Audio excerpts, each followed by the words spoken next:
बल्ल त्यो बजेट छैन त्यसरी बजेट छुट्याउने गरेको छैन त्यसमा पनि नम्बर घटेको हाम्रो 2 नम्बर त त्यही माइनस यति कुरा गर्छ बजेट दुईटा त अर्को माइनस वार्षिक समीक्षा 96 मा झरेको हाम्रो पूर्णाङ्क 96 हुन्ला अब त्यही पनि बजेट इन्ट्रीको त जेसी इन्ट्रीको गर्न मिल्ने भयो त गर्न आउँथ्यो मिलेन भने त्यो पनि फेरि 5 नम्बर गयो 5 नम्बर गइरहन्छ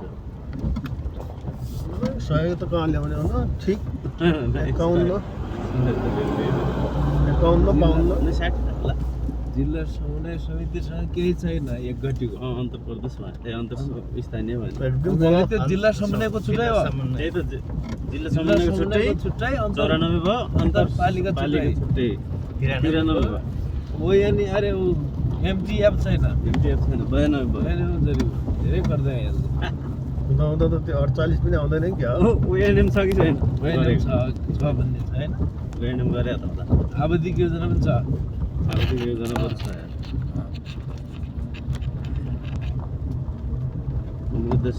सिमता के छ हैन सुकी सिमताली 5 वर्ष कहिलेसम्मको 83 त्यो फेरि मिट गर्नुपर्छ त्यो कहिले पनि आएको हो 76 तिर त्यो बिचको हुनु पर्यो हैन त्यो त एक्सपायर भए आउनु हुँदैन त त्यही त एक्सपायर भएको हुनु भएन त्यो एक्सपायर भए नम्बर घट्यो भने 76 मा नभए त कहाँ 5 वर्षीय हो त्यो 5 वर्षीय हो कि आवधिक योजना दस्तावेज 5 वर्ष पछाडि चाहिँ नि काम लाग्दैन 77 मै त के बनायो होला 80 तिर होला बनाएको एमटीएफ 3 वर्षीय हो 3 वर्ष प्रत्येक वर्ष फेरि गर्नुपर्छ त्यसमा नवीकरण प्रत्येक वर्षै हो कि त्यसो 3 वर्ष भयो हामी त त्यो पैसा छैन यतातिर पैसा छुट्यायो भन्ने भने योजना छुटिहाल्छन् अब त्यही त हामी पनि चुप लाग्ने भइन्छ अब यिनी पर्सानी क्षेत्र सुधार गर्ने उ गर्ने त्यो कुरै उठ्दैन के कुरा यिनी कुरा छुट्याउने उ गर्नु त्यतातिर गराउने त्यतातिर तीन डकुमेन्टहरू तयार गर्ने त्यसले नम्बरको इन्डिकेटर त्यही राखेको छ तिनी कुराहरूमा तिनी सबै कुराहरू जोड्दै जाने हो भने नम्बर आउने हो चालु सालको त त्यो धेरै राख्नु पर्यो त त्यो शीर्षक मिलाएर अलिअलि भए पनि यसमा बजेट घाटा छ यसैमा कम बजेट आउनेवाला छ अहिले बजेट आएन भने त हाम्रो के दोष भयो डेङ्गी कति आउँदो रहेछ एकचोटि त्यो कहिले यदि पल्टाएर बस्छु बाहिर घाममा होइन पहिले ट्राई हेर्नु 50-60 नम्बर ल्याए पो यसैले आउँछ बसिकन अब आउला जस्तो लाग्छ मलाई त्यस्तो पर्छ हल्का मेहनत गऱ्यो भने 65 आउँछ क्या आउँछ मेन्टहरू हेर्दै जानु होइन जस्तो मेहनत गऱ्यो भने फर्स्ट हुने कति 8 गरे के 85 कति 91-92 हुन्छ ल्याउँछ अहिले त लिजा त कम्पिटिसन टाइपले रहन्छ त्यसरी त्यो राम्रो पनि हो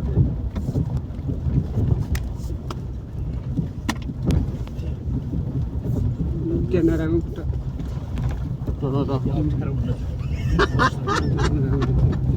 ठुलो माछा पारिँदै के गरेर थाल्छ तल तपाईँ ऊ भएर हो कि खुट्टा छोटो भएर हो क्या अप्ठ्यारो भएको छोटो भएर त्यहाँ आउनु होला क्या आफैको मलाई नि यहाँले भिजा लाटो होइन अहिले भात खाएको ठाउँ आउने बेला भयो भात खाएन कहाँ भात खानु खाएको ठाउँ आउनु चिया खाएको ठाउँ आउनु चिया खाएको ठाउँ छ अब यस पछाडि थाहा छ 2 घन्टा ठ्याक्क 2 घन्टा भयो हामी हिँडेको अब हामी चिया खाएको ठाउँ आउँछौँ अनि एकैछिनमा तल पुगिहाल्छौँ उसमा एकैछिनमा चाहिँ त्यो हामी सुतेको ठाउँ पुग्छौँ त्यही सुत्छौँ हामी एकछिन सुते बरु राम्रै हुन्थ्यो मलाई गणेश सरलाई निद्रा पुगेको छैन अरे एकछिन त्यही सुत्छौँ त्यसरी हिँड्छौ दुईवटा सुत्नुहुन्छ उहाँहरू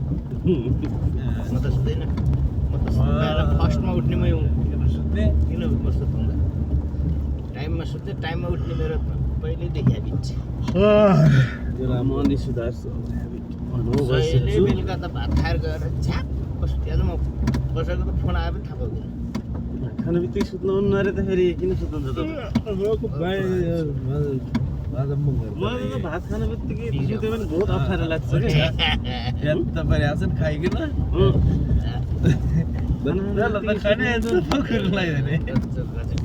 हिजो त थकाइ लाग्थ्यो र निन्द्रा लाग्यो होइन हिजो अत्याधिक थकाइ लाग्थ्यो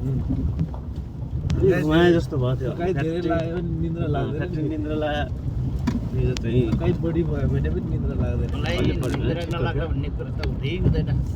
छ्याप्पै उठ्यो म त खाना बित्तिकै त पेटै गएको हुँदैन माथि ठ्याक्कै सुतिहाल्नु टक्कर सकर आउला जस्तो गर्छ एकैछिन गुड त्यसरी कहाँ हो?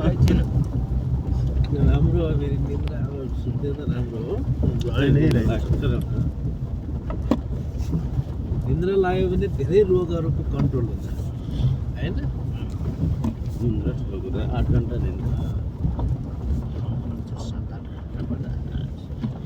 त्यो पनि एकदम गहिरो निद्रा निन्द्रा पनि थाहा छैन है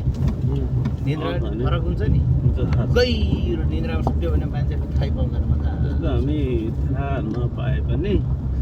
त्यसको असर पछि पर्छ जाँदै गर्दै हुँदै जान्छ क्या अनि निन्द्रा कति गहिरो तर पनि परेको अर्को निन्द्रा कस्तो हुन्छ भने झ्याप्प बिजुली फेरि मेरो त्यस्तै हुन्छ क्या त्यो निद्रा अलिक खराब गर्छ बिजी रहन्छु बेला बेलामा मेरो फेरि आफ्नो आफ्नो विशेषता हुन्छ एकचोटि बजार अनुगमन पनि बनाउनु पर्यो बजार अनुगमन गर्नु पर्यो त्यो के अरे फेरि मेडिकल अनुगमन गर्नुपर्ने छ मेडिकलहरू त्यहाँ औषधि चाहिँ गलत औषधि पनि बिक्री हुन्छ भन्ने रिपोर्टिङ छ कि पुलिसको त्यो के खाने र के अरे बुलतमा लाग्ने त्यो बेच्छन् अरे त्यो मेडिकल मेडिकलमा अस्ति मैले चाहिँ डक्टरले सिफारिस गरेको थियो र मलाई दिएन मानसिक रोगीहरूलाई चाहिँ नि मानसिक रोगीहरूलाई दिने औषधि हो क्या त्यो औषधि एउटा त्यो तपाईँले त्योवाला त्यो हेबिचुअलवाला त्यो पनि हो अर्को एउटा चाहिँ पराएछ तीमा पऱ्यो भने हो त्यो डक्टरको सिफारिसभन्दा अर्कोले दिनु मिल्दैन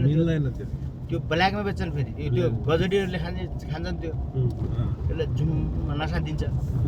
तालमा हुन्छ त्यो चाहिँ एउटा ट्याब्लेटलाई 150 एउटा स्टिपलाई 150 रुपियाँ पर्दो रहेछ यहाँ उस्तैबाट 500मा एउटा ट्याब्लेट बेचिँदो रहेछ गजडी अब गजडी त भइगयो नखाए मन लगाइन्छ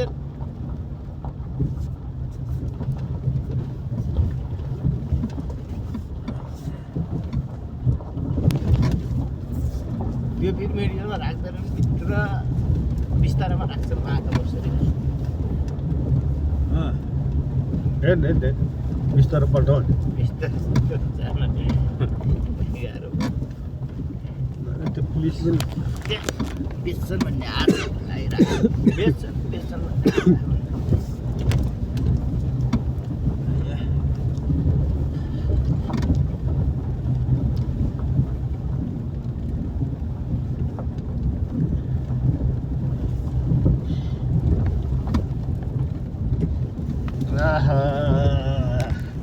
अब त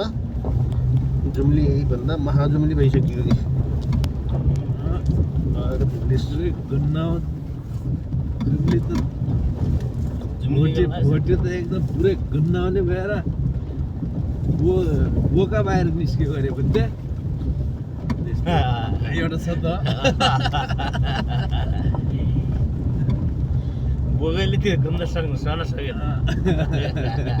हाँस्छ गर्छ बिहान मान्छेले नि कहाँबाट सुनाउँछ नि भतिसी गएर पनि सकेन गरे गन्ध भएर आयो गरे बाहिर भोटे गयो गरे भोटे गएपछि त खसी बाहिर निस्क्यो गरे बोका कसरी निस्क्यो भन्ने कुरा भयो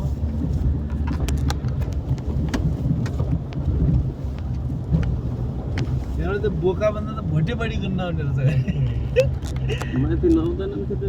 त्यो भोटेको गन्धले बोका बाहिर निस्क्यो अरे कि हामी कति दिन भयो ननुहाएको भनेर त्यस्तो जाडो हुन्छ हामी तलबाट निस्किएदेखि निस्किएदेखि म यहाँ मैले टक हुनु बाटोमा बस हाम्रो परिस्थितिको कुरा गर्थे क्या त्यहाँ मान्छेले अनेक जाने आज